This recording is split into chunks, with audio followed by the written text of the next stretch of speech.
For centuries, Rome was invincible. Its legions conquered the known world. But in 53 BC, something impossible happened. 10,000 elite Roman soldiers simply vanished. They didn't just die, they disappeared off the map of history. Hello, and welcome to the Chronicle Vault. Today we unlock the greatest cold case of the Roman Empire, the Lost Legion of Carrhae. Our story starts with one of the most powerful and arguably most arrogant men in Rome, Marcus Licinius Crassus. He was the third member of the first triumvirate, alongside Caesar and Pompey, but he craved military glory. In 53 BC, he marched an army of over 40,000 men east to conquer the wealthy Parthian Empire. They met at Carrhae. It was a disaster. The Parthian cavalry, armed with terrifying speed and bows, decimated the slow-moving legions. Crassus was killed. One unit, Legio Kex, or perhaps a mix of various cohorts, was cut off. They were 10,000 strong, and they were never seen again. The most common theory is straightforward. They became slaves of the Parthian Empire. This was common practice. We know thousands were captured. But the story of the 10,000 takes a strange twist. Over 20 years later, in 20 BC, Emperor Augustus negotiated the return of the lost Roman standards. He got the flags, but he did not get the legion.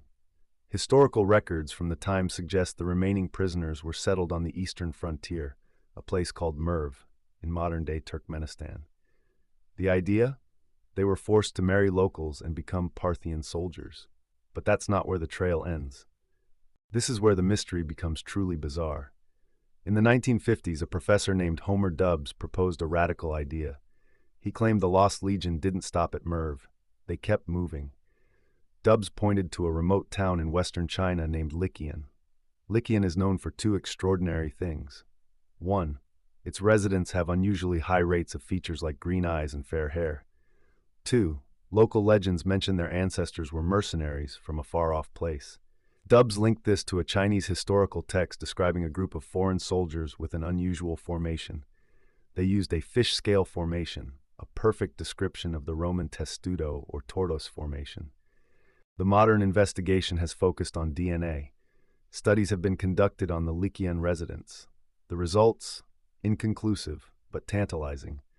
Some studies suggest European ancestry, but others link their DNA to a variety of ethnic groups along the Silk Road. The scientific consensus hasn't confirmed a direct Roman lineage yet, but the local traditions, the unusual architecture, and the historical records remain a persistent, haunting echo across 2,000 years. So, did 10,000 Roman soldiers march over 4,000 miles to become Chinese villagers? Or did they simply fade away into the vast Persian Empire? The answer remains locked deep within the Chronicle Vault. What do you think happened to Rome's Lost Legion? Let me know in the comments below. Don't forget to like this video and subscribe to the Chronicle Vault for more history mysteries.